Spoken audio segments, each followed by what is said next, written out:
was listening to a podcast by Dr. Steve Akitayo, the real estate logo. He brought a colleague of his living in the same construction business, and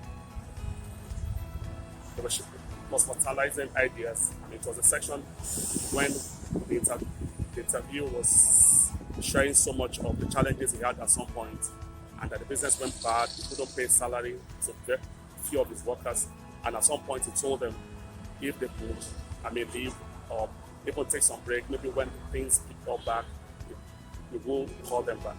He said something very profound. He says these 6 workers, none of them, maybe 6 or 10, I can't possibly remember. He said none of them left. While he was persuading them that let them just leave for a little while so that they could, eke out a living, get some other things doing.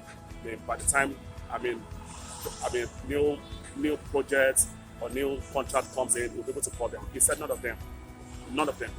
Now that is what they call loyalty. Loyalty is a currency of life. Loyalty is an asset. Loyalty is to the extent of how some people believe in you, and they are ready to stay with you both at the valley and even in the murky waters and challenges of life. Now, let me let you know that it's an asset that is rare in our world. And the wisdom of life is that when you see committed people, when you see loyal people, you must be deliberate to be able to give them, all the respect and the everything that require for them to know that you really appreciate them. We're in a world of backstabbing. We're in a world of betrayal. We are in a world that is full of users. Many are not able, to stay with you even for a momentary challenge.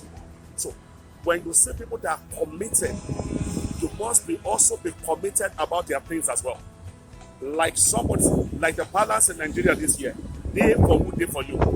It's just a strict balance, practically saying that for everyone that is committed to you, that it's only wise for you to also be committed to the very person. If I would only have to see you in my moments of victory, then I cannot rely on you. I often say, after the Lord helped me throughout my wilderness experience, I often say, let me put it in the way I say it in Yoruba, in other words, those that identify with us in the moments of wilderness and challenges, those are the ones that we will also celebrate in our moments of wins and victory. This is what life is all about. Now, you can't treat everybody the same way in life. In fact, the Bible says you should be good to all men. But there is something that is more than good. There is better and there is best. So at the minimum level is to be good. In other words, you do not owe humanity wickedness.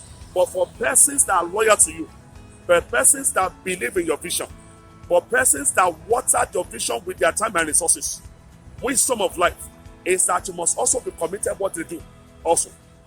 Now let me let you know that if you treat everybody the same, then where's the place of loyalty? If you have to treat everybody within your social capital, people about your support system the same thing, where is the reward for loyalty? Loyalty is an asset. It grows. It's a currency. It must be nurtured and valued. Shalom.